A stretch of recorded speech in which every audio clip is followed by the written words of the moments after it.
bienvenidos a todos a este espacio de todos los lunes. Y bueno, hoy tenemos un invitado muy especial que va a estar hablándonos después de a lo largo de una gran carrera exitosa, va a estar hablándonos sobre empresas motor del desarrollo aún en tiempos de crisis. Las empresas, a través de su historia, soportan, igual que los seres humanos, momentos de felicidad y momentos de experiencia. Es por eso que esta conversación pretende mostrar a través del ejemplo del desempeño de la empresa Contain bajo el liderazgo de su presidente, lo que son los empresarios sorteando el día a día, planeando, ejecutando y viendo que aunque se avecinen crisis, debemos salir adelante con innovación, con nuevos productos, nuevos mercados y nuevas estrategias. No debemos cansarnos de crear permanentemente. Es por eso que tenemos el honor de tener a Carlos Alberto Moreno Neira, quien es miembro del Foro de Presidentes, ingeniero civil de la Universidad Javeriana. Carlos realizó estudios en el exterior en países como México, Estados Unidos y adicionalmente SPADE 2010 del INALDE. En su vida profesional se ha dedicado al sector de la construcción. Empezó en empresas como BASF y Metro Concreto, hoy la llamada Concretos Argos. En 1983, Carlos decide fundar su propia empresa, Contain SAS, en donde desde sus inicios se ha desempeñado como gerente general. Carlos es miembro de la Junta Directiva de Camacol y lo ha sido durante varios periodos. Además, fue miembro de la Junta Directiva de la Cámara Colombiana de Infraestructura en el periodo 2014-2021. Carlos es profesor de cátedra, por 15 años ha sido profesor en la Universidad Javeriana en la Facultad de Ingeniería Civil. Entre sus reconocimientos se encuentra el premio a la trayectoria empresarial 25 años entregado por la Cámara Colombiana de la Infraestructura y la Cámara de Comercio de Bogotá. Fue presidente, además Carlos no solo miembro del foro, sino fue presidente del Foro de Presidente en el periodo 2014-2016 y adicionalmente es cofundador y expresidente de la Fundación Festival Internacional de Historia, que es una de estas iniciativas que nace desde Foro de Presidentes. Así que qué mejor que tener hoy a Carlos Moreno, un referente en nuestro país en el sector de la construcción, para hablar sobre esto, empresas motor del desarrollo, aún en tiempos de crisis. Carlos, un gusto tenerte esta mañana con nosotros, a nuestro grupo de coordinación de conversaciones ejecutivas, miembros del foro, a Edgar, Carlos Puech, a Albeiro y bueno, a todos nuestros miembros que nos apoyan, muchas gracias. Este es un espacio para nuestros miembros del foro, pero también para sus invitados, para las personas que ustedes quieran invitar a compartir estos espacios todos los lunes de 7 a 8 de la mañana. Así que, Carlos, bienvenido. Muchas gracias, Marcela, muy amable y un agradecimiento muy especial a este gran programa creado hace ya varios años dentro del Foro de Presidentes y que me ha parecido un programa sensacional. Soy asiduo asistente generalmente a la hora del desayuno, por eso nunca prendo la cámara. Mientras estoy desayunando, me estoy oyendo conversaciones ejecutivas. Me parece que es una excelente manera de comenzar todas las semanas, oír todos los referentes y todas las personas que ha habido. Desafortunadamente no he podido asistir a todos, pero sí me encanta, me encanta. Los estados del foro me gustan mucho y tal vez por eso fue que me propusieron hace muchos años ser presidente del foro y por ese motivo estuve, porque el foro realmente lo he vivido, lo vivo y me parece un espacio de verdad que en el tema de crecimiento personal, empresarial y ciudadano, si uno lo aplica bien y si uno lo coge con todo el corazón, le da la oportunidad de que a través de todo el apalancamiento con todos los miembros del foro uno tenga así esa oportunidad. Son referentes, son apoyo y el hecho de estar compartiendo visiones empresariales, personales, de todo tipo en este evento y en este foro. que este foro hace que eso funcione muy bien.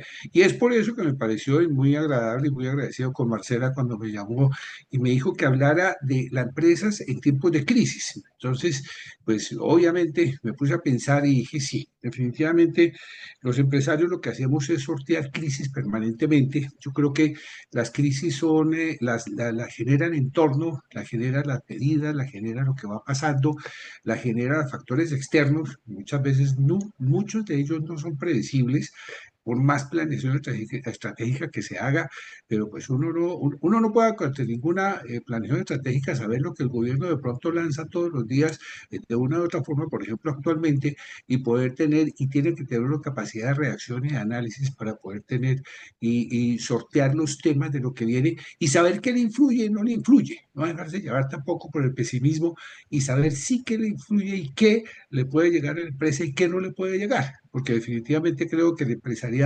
tiene en el mundo entero un reto muy grande, muy importante para poder sacar las cosas adelante.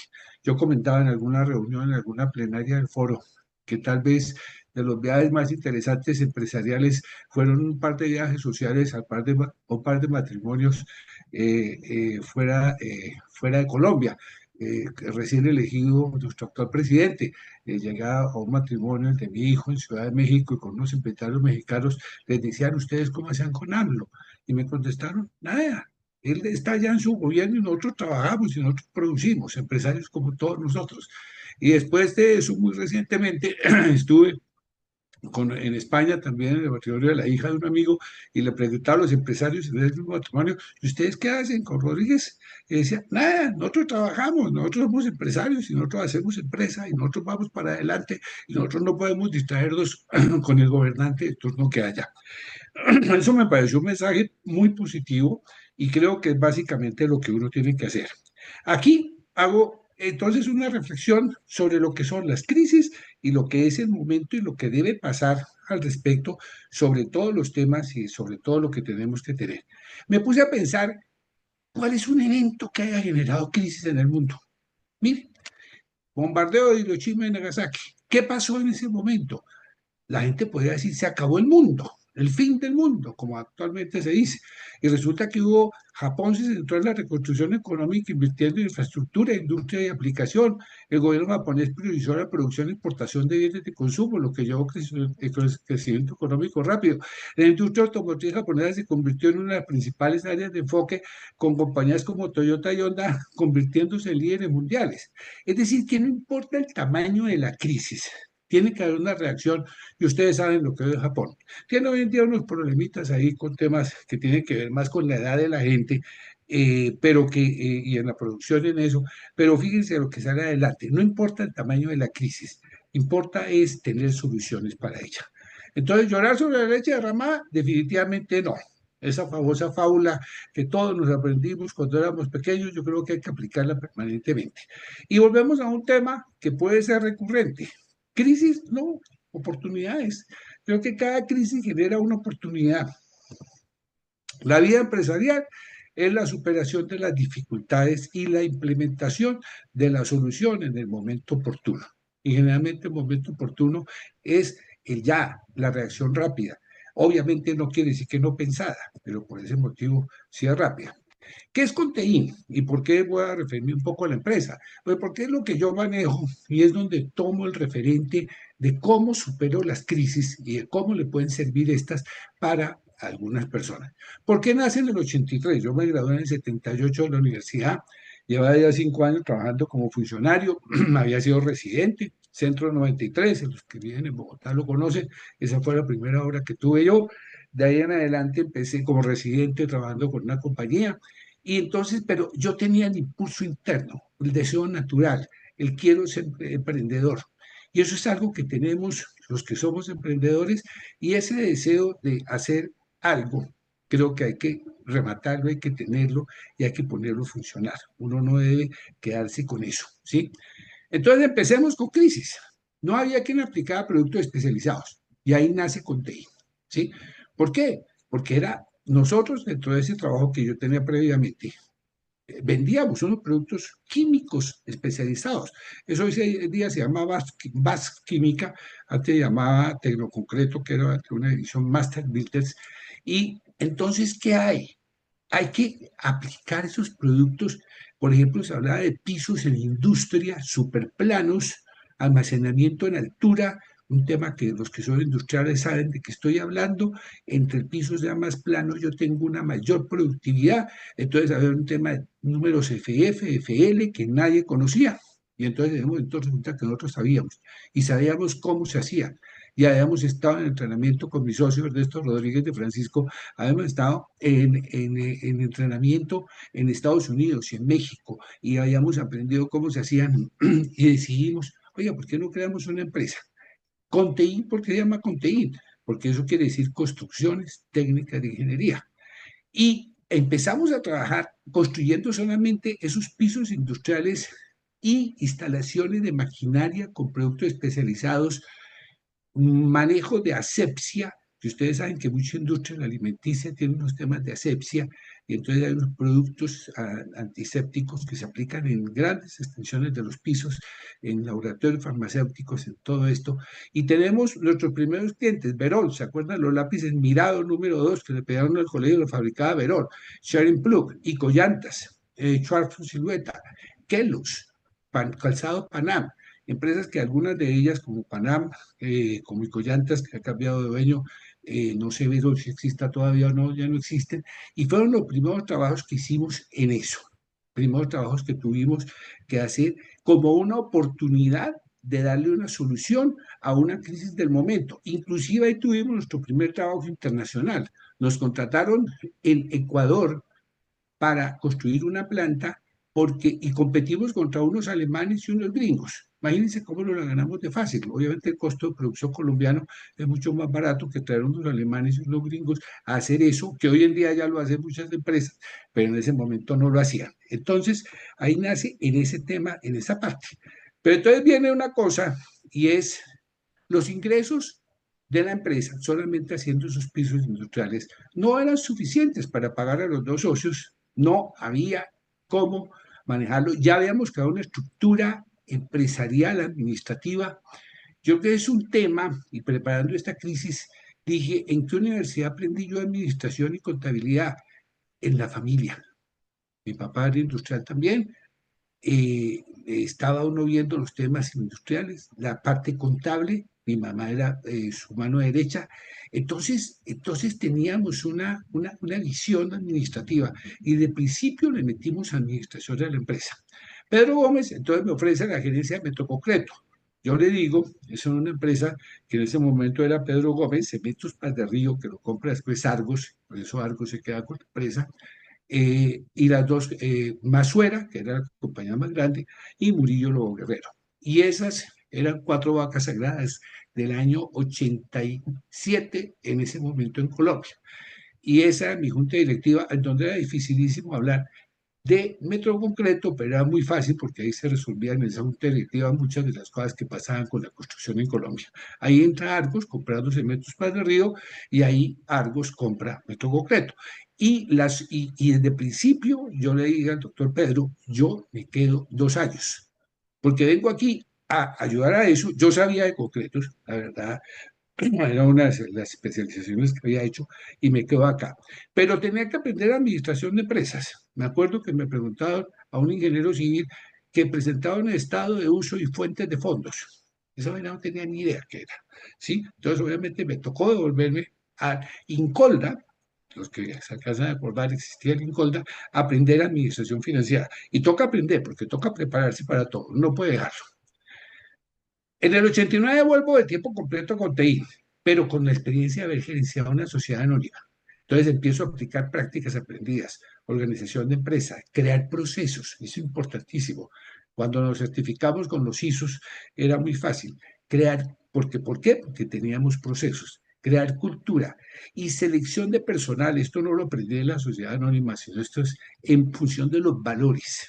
Yo creo que nosotros aplicamos el tema de las habilidades soft antes porque nos interesaba más y era más importante ver de dónde venía la gente, cómo era la gente, cuáles eran sus valores, que muchas veces la experiencia. hemos tenido la fortuna de haber formado mucha gente dentro de la empresa. Y creamos en ese mismo momento un programa de control de costos que no existía en la industria de la construcción, basado en Excel. Nos lo hizo Marta Restrepo, un programa sensacional. En ese momento Construdata era lo más adelantado que había y con base en eso lo creamos. Porque desde ese momento descubrimos que el control de costos era lo fundamental yo tengo un dicho, que es que el precio no lo defino yo, el precio lo define el mercado. Yo no puedo vender apartamentos más caros que los que los vende mi vecino. Yo no puedo salir a licitar una obra por encima del presupuesto. El precio lo define el mercado. Entonces, el control de costos es lo que tengo. No sé si probablemente eso pase en muchos otros sectores, pero ese tema pues toca atacarlo en función de eso. Entonces, creamos un programa de control de costos que hoy en día lo tenemos. Pero nos dijeron las empresas, esas iniciales que estaban y otras, oye, ya que ustedes hicieron lo que es más complicado en la construcción, ¿por qué no hacen lo fácil? Hacer el concreto, hacer las paredes, hacer estructuras metálicas, todo eso, que eso sí lo sabía hacer todo el mundo. Entonces, obviamente, se agranda con TEIN y entonces ya empezamos a construir industria completa. Ahí está Coca-Cola, Pepsi, Samovan, Papeles Elite, Charin, Snape, que en ese momento se llamaba Areva, Pegatex, Bimbo, distintas obras. Sangoban se llama Kiwi y Riondina en Colombia, ¿sí? Y ahí hay parte, esta presentación es atemporal, no necesariamente las fotos coinciden con lo que estoy narrando, pero pues son presentaciones de industrias que fueron o que ya han sido construidas a través del tiempo por Conteín. Protiza es donde se fabrica papel élite, ¿sí? 50.000 metros cuadrados, con 5.000 metros cuadrados de oficinas. Imagínense pues la dimensión de lo que es una industria de esas. Vidrio Andí, lo que es Sangoban, todas estas industrias en las cuales las hemos construido a través del tiempo, a través de los años, en diferentes sitios de Colombia. Eso es, y es la parte industrial, que es donde nace la construcción en la parte industrial. Pero nos preguntamos, otra crisis de pronto, todo concentrado en construcción de industria, ¿será que es suficiente? ¿Por qué no? ¿Por qué no repartimos un poco? Entonces nace el área de vivienda y nace otro concepto, la necesidad de hacer alianzas. En ese momento empezamos a hacer alianzas con los arquitectos. Más adelante en nuestro negocio, cuando nos lo ha pedido el negocio, hemos tenido que hacer alianzas con diferentes personas y con diferentes entidades para poder conseguir los proyectos que necesitamos. Nunca uno se sabe todo y es mejor irse con un buen aliado que se lo sepa. Hoy en día ya tenemos nuestro departamento de arquitectura o contratamos o hacemos directamente los diseños nosotros, pero al principio empezamos en el tema de la vivienda con alianzas. Estos proyectos, por ejemplo, que aparecen aquí, aunque son diseñados por arquitectos externos todos, porque nos gustan los arquitectos que tengan nombre para que le den y experiencia para que el producto, el resultado sea bueno, son productos de vivienda que ya en este momento entramos a competir con el mercado completo y en el mercado permanentemente siempre tenemos al año uno o dos proyectos de vivienda funcionando. Pero vienen, se acuerdan, y los que somos ya tenemos algún tiempo, en el 99 la crisis de las altas de intereses, llamada comúnmente crisis del PAC, y en ese momento las ventas se nos cayeron al 5% de las ventas del año anterior. En el año anterior habíamos vendido, me acuerdo, 10.000 millones de pesos y el año siguiente vendimos 500 millones de pesos. Teníamos 47 profesionales, había que pagarlos. Entonces, ¿qué había que hacer? Ya que hay un tema, ya que hay una cuña para el foro de presidentes. No teníamos gobierno corporativo. Entonces llego a la Junta de Mejoramiento Problema y en ese momento estaba un alcalde que ayudó mucho a Bogotá y nos dice, mire, había trabajo solo en el sector público, pero entonces nosotros le tenemos cartera a la corrupción, a las prebendas, al amiguismo, y me acuerdo dos miembros de nuestra Junta de Mejoramiento, uno que está actualmente Hugo Valderrama y uno que no está Víctor Duque, presidente de IBM y de NCR respectivamente, que nos dijeron, y qué pena Hugo Chiviarte, el que nos diga y dice, mire, ¿sabe qué? No siempre en el sector público es corrupto, hay entidades y espacios transparentes.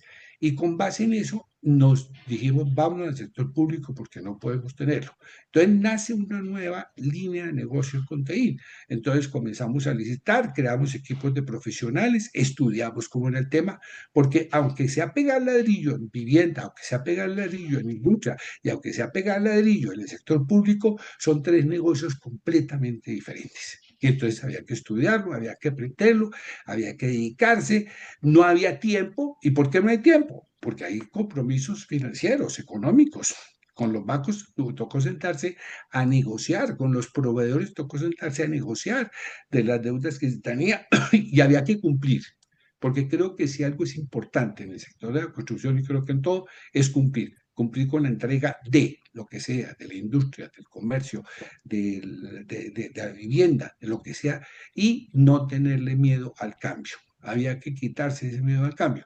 Y es así que hoy en día tenemos una división que se llama contratación pública transparente, tiene apellido, porque los procesos desde la lectura uno se da cuenta cuando vienen sesgados, se vuelven, pues, llevamos pliegos hasta, y a partir de eso, por ejemplo, está la entrada mía en la Cámara Colombiana de Infraestructura y el impulso que le dimos a la creación del pliego tipo con el expresidente Vargas Lleras, que claramente, me acuerdo que le dije perfectamente en alguna reunión, la forma de saber cómo un proceso es corrupto en los pliegos ya se sabe cómo están. Usted en un pliego sabe cuando empieza a pedir cosas especializadas, cuándo es corrupto y cuándo no. Entre otras, es una tontería el licitar un pliego que uno se dé cuenta que viene ya dirigido para alguien, porque es perder tiempo, es perder plata, porque no se lo va a ganar, se lo va a ganar para que lo tienen dirigido. Desafortunadamente todavía existen, pero existen muchos sectores y muchos momentos en los cuales hay contratación pública transparente. Deudas con los bancos, ya lo mencioné. ¿Qué había que hacer? Fortalecimiento financiero y patrimonial, nada que hacer, poner la cara y cumplir.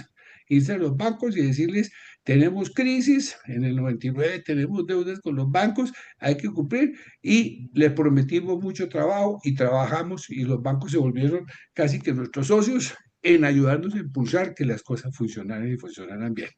De eso está derivado aquí y hay muchos de los proyectos, 13 puentes peatonales, Puente Quebrada del Oro en la mitad del llano, en la mitad de cerca a Saravena, Cádiz, que son los centros de atención, edificio de justicia, el edificio de la policía, el tecnológico más alto que hay, General Naranjo, en ese momento muy cercano al foro. Me acuerdo que estaba orgullosísimo y se lo presentaba a todo el mundo, al general Vargas, que después estuvo también muy cercano al foro, se lo presentaba, porque ese, aunque suena un edificio ahí muy sencillito, que parece un edificio muy, tiene la mayor alta tecnología que hay.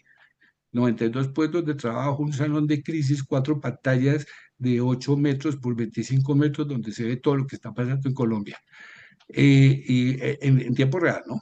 7 estaciones de Transmilenio, porque era el sector de lo que había, el Centro de la Felicidad de Chapinero, que muchas gracias, el foro me hizo un reconocimiento, en publicarlo en todas partes, cárceles, porque es otro de los temas que tenemos, Ministerio de Hacienda en el centro, el Estadio del Campín, la tribuna occidental, que es nuestra, todo eso son contrataciones públicas transparentes en su momento, hecho con la gente con que había que hacerlo. Hacen más líneas de educación. Entonces, a partir de eso, viene la educación, nos volvimos los mayores constructores de colegios públicos y privados que hay, construcción de universidades públicas y privadas. Transparencia nos parece, como ya lo dije, fundamental. Fundamental internamente para la cultura empresarial. Esas empresas que en algún momento han sonado, muchas de ellas que caen cuando caen por el efecto de no ser transparentes en la construcción, imagínense una cultura de corrupción dentro de la empresa, pues toda la gente se vuelve corrupta. Entonces, los robos internos son altísimos. Entonces, también eso pasó y eso se descubrió con esas compañías que han caído como corruptas, ¿sí? Entonces, por eso la transparencia es importante porque el funcionario aprende que se debe ser transparente. Y, y fundamental para la sostenibilidad, porque pues como dice el dicho, el que no tiene rabo de paja, pues se puede arrimar a la candela. No existe ninguna forma de tenerlo. Sale uno tranquilamente andando con la frente en alto, en todos los, también en todas las partes, porque nada va a pasar. ¿sí? Y ahí nacen muchas cosas, ahí están, todos estos son colegios de distintas partes de Colombia, de distintos sitios de Medellín, de Cali, de Barranquilla, de Bogotá, en la construcción de esto, universidades. Este de arriba ganó premio de arquitectura en el 2016. El SENA en el San José de Guaviare, tal vez la universidad más grande que existe en los Llanos Orientales, ahorita que Carlos anda por allá, ¿sí? En Universidad Libre, diferentes. Derivadas de la crisis, ¿qué fortaleza viene? Generación de confianza con el cliente interno y el externo. Porque cuando la gente ve que hay reacción a cuando ha habido un evento como este que hubo, entonces se genera confianza, se genera credibilidad, porque se cumple, se generan productos de calidad, porque jamás se puede rebajar la calidad. Se crean equipos de trabajo interesantes, trabajando con ellos hombro a hombro como coequiperos. Y viene un tema que creemos mucho, que es la participación activa en gremios. Nosotros estamos convencidos que no, el empuje solo, no, el empuje solidario debe ser importante para que las cosas salgan adelante y salgan bien. El trabajo en equipo, el trabajo de toda la sociedad y en este caso de un sector para poder salir adelante. Y por eso estuve en las juntas directivas hoy en día en Camacol y en esto. Otra solución de la crisis del 99 que fue muy interesante. Llegó Carrefour a Colombia y nos ganamos la construcción de la estructura, ahí solamente, curiosamente fue la estructura de concreto, porque ellos así lo definieron, del primer Carrefour de la calle 80, el más grande de Colombia. Había que construir 60.000 metros cuadrados de estructura en 4 meses y se cumplió. Y se cumplió. Eso era. Con una cosa que me decía el Pierre Paroch, se llamaba el presidente de Carrefour en ese momento, me decía, mire, usted tiene que cumplir porque es que el día que usted me dice que está terminado el almacén, ese mismo día hay parados afuera 100 camiones con contenedores listos para descargar mercancía. Yo no puedo dejarla en la calle. Eso me vale mucha plata. Entonces vea el cumplimiento de las cosas. Y evidentemente ese cumplimiento hay. De ahí se deriva todo este tema. Está Mall Plaza, está IKEA, no podemos colocar fotos por un convenio que hay con ellos. IKEA, los dos primos, IKEA los construimos nosotros. Carrefour fueron 8 Carrefoures. Carulla fueron también varios. Este Jumbo, Home Center de la 80 con la 68, y seguimos en ese tema, como ustedes vieron ya, IKEA lo construimos. Bueno, también vienen crisis por cambios de gobernantes en general. Los primeros años de gobierno planean, no, todos planean. El primer año de gobierno planean, no salen proyectos. Entonces hay que tener en cuenta que en ese momento la parte pública se cae, no hay contratación pública. Entonces, ahí viene un tema de diversificación, que es un tema importantísimo, precisamente porque no puede estar en eso. Entonces, hay por ejemplo, alcaldías que generaron espacio público, Transmilenio. Hay otras alcaldías que dedicaban al ahorro, organización de las finanzas y cultura ciudadana, baja ejecución en obras. Hay otros que dijeron educación, y entonces empezaron a trabajar en educación. Entonces había que cubrir estos vacíos, los vacíos de lo que hay, fortalecer las demás áreas del negocio, no todos los huevitos en la misma canasta, como se dice el dicho, buscar otros mercados. Y estaba la reconstrucción del eje cafetero, había que buscar allá, buscar el sector de la economía que se mueva, construcción de edificaciones para salud. Se empieza a hablar de la salud, era un tema que estaba ahí como en el ambiente, pero no se hablaba, pero había que construir infraestructura para salud. Entonces había que buscarlo. Creo que eso es una de las cosas que también las crisis generan, que esté uno más alerta de los cambios del mercado. El mercado lo va llamando, le va diciendo dónde debo apuntar y a dónde me debo ir, dónde es que debo buscar lo que tengo que hacer. Y en salud, evidentemente, así haya hoy en día una crisis de la salud como la que estamos viviendo, la infraestructura de salud se tiene que construir. No importa quién la va a administrar para efectos de mi negocio, ¿sí? Para efectos del negocio de la construcción. Tiene que hacerla. Hay que hacerla porque la salud es pienso que el principal bien básico que hay es la salud, ¿sí? Yo creo que todos comulgamos en eso. Por eso decimos todos salud, ¿sí? Entonces aquí hay obras, lo que me dice Manuel Alpán, Candelaria, estos son obras públicas y aquí obras privadas. con médica de la 125 en la autopista, clínica de la Sabana, Country Medical Center, un edificio tal vez más grande que hay alrededor de la clínica de Country, compensar aquí en Bogotá, Centro Mayor, es muy grande, 12.000 metros cuadrados, compensar en Barranquilla, que tienen que ver con salud. ¿Por qué? Porque es otro sector.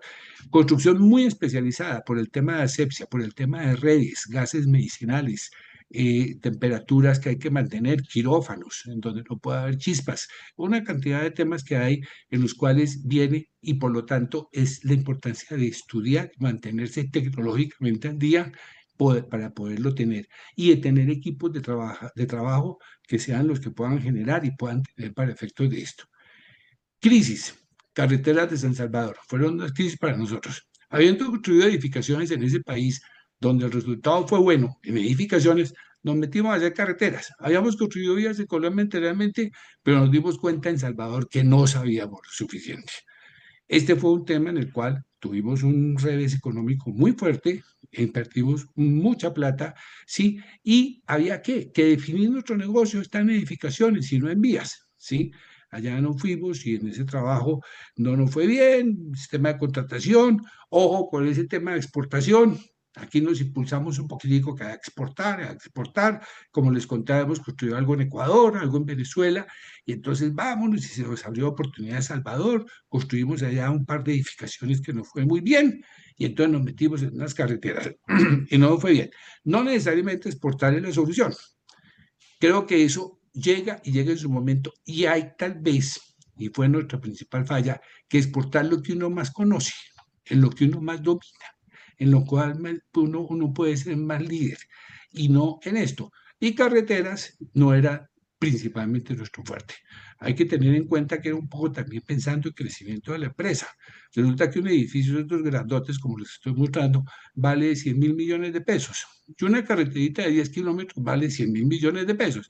Entonces ya una carretera y una concesión, ustedes habrán oído hablar que se habla de billones de pesos. Entonces, obviamente, pensando en crecer la empresa, en tener más mercado, tener más facturación, que de pronto, entonces dice uno, metámonos en vías. Creo que ahí nos equivocamos y fue un tema que archivamos. Hasta ahorita las carreteras es un tema que no tocamos. Y a Mario Huertas, para ser claro que es buen amigo, le decía, ¿usted cómo hace para controlar todas las carreteras? Me dice, experiencia. Llevo toda la vida en eso. En cambio, le pregunto a usted, ¿usted cómo hace para controlar edificios donde hay 500 y 1.000 ítems? Le dije lo mismo, es la experiencia, es lo que uno ha llevado, es lo que puede uno controlar. Entonces, allá son 7 u 8 ítems, pero de pronto uno no lo sabe manejar. Claro, mientras estábamos sentados en el escritorio en Bogotá o inclusive en San Salvador, nos robaban el combustible, nos robaban los repuestos, nos robaban los materiales, quedaban pavimentados todos los vecinos, todas las cosas, por falta de un control adecuado. Ahí definimos que nuestro negocio está en edificaciones y no en vías. Había que fortalecer, ya teníamos áreas suficientes en la empresa. Y nuestra gente estaba entrenada en hacer edificios, no en hacer vías. Crisis. Las obras tienen un tiempo. De este tema anterior, hay un tema que es importante, ¿sí? Es, los bancos salieron a darnos la mano. ¿Con base en qué? En el cumplimiento, esto fue en el 2014 por ahí, con base, o 2013, 2012, con base en el cumplimiento que habíamos tenido en el año 2000. En el año 2000 fuimos los más juiciosos, pagando bancos. En el año 2012 nos dijeron, cuenten con nuestro apoyo. ¿Cuánto necesitan? Aquí está la plata y hoy en día esa plata está saltada totalmente. Cuenten con nuestro apoyo. ¿Qué proyectos tienen? ¿Qué proyectos hay? ¿Cuál es su proyección de ventas? Y vámonos para adelante. Y a los bancos no hay que tenerles miedo, hay que salir a negociar. Comprar tema financiero es como comprar concreto y ladrillo. Hay que ponerlos a competir. ¿Cuál es el que me da la mejor tasa? Bueno, viene otro tema. Entonces, esto es un tema que es una crisis. Las obras tienen un tiempo relativamente oportuno, corto de ejecución, 1 o 2 años. Estos grandes edificios, ustedes lo ven, todos los edificios en 1 o 2 años quedan construidos. Hay que buscar entrar en concesiones. Entonces, en Colombia las concesiones de carretera están muy bien organizadas, mas no en edificaciones aún. Entonces, buscando alternativas, encontramos que aeropuertos, y aunque nos metimos en grupos para concesionar aeropuertos, no nos los ganamos la concesión, pero sí nos ganamos la confianza en la construcción de aeropuertos. Entonces nos contrató un concesionario la construcción del aeropuerto de Santa Marta, que lo construimos totalmente nosotros. Entonces, Contair lo hizo totalmente. Esto tiene un sótano, los que han tenido oportunidad de estar allá, tiene debajo donde están sus taxis un sótano con todo el mar al lado, para que ustedes den cuenta la, la parte técnica de saber y de poder construir al respecto sobre esto. Esos son algunos ejemplos de crisis. Pandemia, viene otro tema, horas paralizadas sin facturación. ¿Qué hicimos? Fortalecer procesos, hubo tiempo para eso. Trabajo virtual, lo volvimos ya recurrente, ya no pagamos por hora ciento, pagamos por resultados. Con todos los colaboradores de la empresa se fortaleció la planeación, se trabajó en planeación, se dio resultado de trabajo permanente en la cultura empresarial. Nadie nos renunció, no salimos de nadie, sostuvimos a todas las personas. Teníamos un know-how ahí que no podíamos salir a tenerlo, a estar por fuera. Hoy en día somos más o menos 250 profesionales en la organización. Entonces eso había que soportarlo. Y muchos de ellos, creo que lo menciono más adelante, tienen más de 15 años en la organización. Muchos de 20, algunos de 30 años en la organización. Todavía gente que conoce y sabe las cosas muy bien. Temas de pandemia, fortalecimos, esto es repartición de alcohol para toda la gente en todas las obras, se hacían campañas, se hacía todo, inclusive una obra muy interesante aquí en Bogotá, en la cual el grupo de trabajadores costeños llegó a un acuerdo y el director de obra llegó y dijo, si ustedes se quedan dentro de la obra, les doy vivienda, comida, se organizaron campamentos, se organizó todo, y estos señores, en vez de irse y devolverse y quedar desamparados, trabajaban dentro de la obra, y esa obra trabajó durante el tiempo que estuvo cerrado por pandemia, toda la obra, y no se atrasó la obra, se siguió construyendo adentro, y los señores vivían, y había unos permisos para llevarle los mercados, se les puso un cocinero excelente, con nutricionista, con todo, y funcionaban divinamente. Entonces hay que ser recursivo, hay que tomar decisiones de esos. Y vean esto, interesante porque creemos mucho en la gente. Esto lo encontré, aquí he aprendido en el foro a usar inteligencia artificial, que está. Entonces miren lo que encontré en ChatGPT. Entonces, paso a leerlo, dice, la relación entre contenido y sus colaboradores, esto me gusta porque es lo que dicen, y esto lo encontraron en esta conferencia, es lo que dice la gente de nosotros, no es lo que decimos nosotros. La relación entre contenido y sus colaboradores, según múltiples fuentes especializadas, sitios de evaluación de empleo, me va a tocar ponerme las gafas, excúsenme, como Computrabajo e INDET, se perciben como muy positiva. Aquí le dejo un resumen del resultado. Clima laboral de trato humano. En Computrabajo contiene una puntuación promedio de 4.6 de 5 con un 98% de empleados recomendándola. Comentarios de diferentes trabajadores. Excelente, se llevan procesos de mucha efectividad, se trabaja muy cerca con alta gerencia, brinda estabilidad laboral, brinda oportunidades de ascenso. En INDET, la empresa obtiene también altas calificaciones, 4.2 sobre 5. En administración y cultura laboral, un empleado comenta, ambiente de trabajo divertido, interesante, los jefes son muy respetuosos, aprendí muchas cosas. Estabilidad y crecimiento profesional. Se destaca la estabilidad laboral, cumplimiento puntual de pagos y acceso a oportunidades de ascenso. Un residente administrativo afirma, muy pendiente de personal y su bienestar. Áreas de mejora. Algunos empleados desean mayores oportunidades de desarrollo en ciertas áreas. Pues, otro aspecto mencionado, el sistema de pago. Nosotros tenemos un pago mensual, es un tema administrativo, y algunas personas prefieren que sea quincenal. Cultura organizacional, aunque Contein no publica directamente sobre su cultura interna, según expertos, los principales factores que proveen un buen ambiente, como valores claros, vean lo interesante que es lo que ve la gente, ver los valores desde afuera, reconocimiento y comunicación abierta, tienden a reforzarse en organizaciones que escuchan a sus colaboradores y brindan espacios de crecimiento. En resumen, reputación general muy buena, clima laboral respetuoso, cercano y con buena comunicación y con la gerencia, desarrollo de estabilidad de ascensos, algunos piden más oportunidades, compensación cumplida, aunque se sugiere pago quincenal. Abajo dice básicamente lo mismo, ¿sí? Algunas fotos de lo que pasa en nuestras reuniones, en nuestras empresas, en la educación, en temas que hay. Responsabilidad y cumplimiento. Se espera que el personal cumpla con metas, horarios y cronogramas de obra estrictos, lo cual es normal en empresas constructoras de gran escala. Sí, si yo no cumplo cronogramas, estoy sobado. Un residente técnico comenta, es una empresa muy buena, pero muy exigente con los cronogramas y estándares de calidad, y creo que así tenemos que hacerlo. Si te gusta el reto, aprender y trabajar bajo presión, es el lugar ideal. ¿Sí? Altos estándares técnicos, los proyectos que realiza contenidos, pero fíjense que puede trabajar bajo presión con un buen clima laboral. Lo uno no es negativo con lo otro.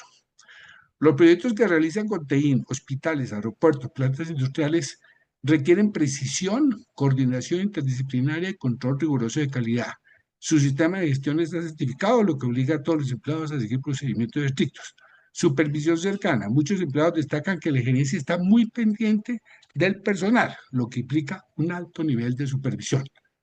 Supervisión cercana, muchos empleados destacan que la gerencia está muy pendiente de esta, los jefes están por encima de cada fase del proyecto, pero eso garantiza que salga bien. Comentario de oficial técnico INDEC.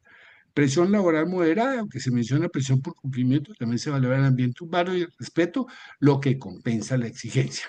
Entonces, aquí hay diferentes cosas, inauguraciones, son obras nuestras, que obviamente van, ahí está Galán, ahí está Duque, ahí está Peñalosa, en diferentes oportunidades, pero tal vez lo más importante, los grados de personas que nosotros promovemos permanentemente entre las empresas, el estudio para esto.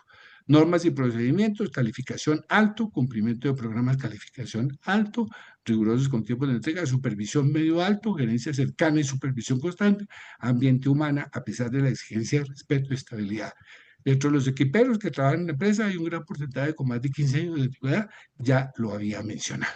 Aquí además, reuniones que se hacen con ellos, a los niños de todos los empleados se les hace una fiesta en la cual se invitan a todos los niños, para ellos es sensacional, eso es imparitable, así como se hacen reuniones con toda la gente también de compartir sus temas familiares, sus temas sociales. Había una foto que iba a publicar de la ida al matrimonio de una de estas personas en un pueblo de Boyacá, pero que nos invitó muy cordialmente, sensacional, es la cercanía que uno tiene con el colaborador, con el trabajador, porque esto es, somos 250 profesionales, pero obviamente empleamos trabajadores indirectos alrededor de 1000 en la, en Yes. la, en la Buenos días, contratación. Juan. En la contratación hay mucho en esto y se hace mucho de subcontratación, pero tenemos más o menos 1000. Dale. Ay, Eso sí, háblame es usted. lo Bueno, que escucha. quería compartir con ustedes. Siete y Buenos cuarenta y días. tres. ¿Cómo Espero haber amaneció? cumplido con el tiempo. Buenos días a quien está saludando y muchísimas gracias por el tiempo. Marcela, para tiempo para preguntas que me pediste, soy todo oídos.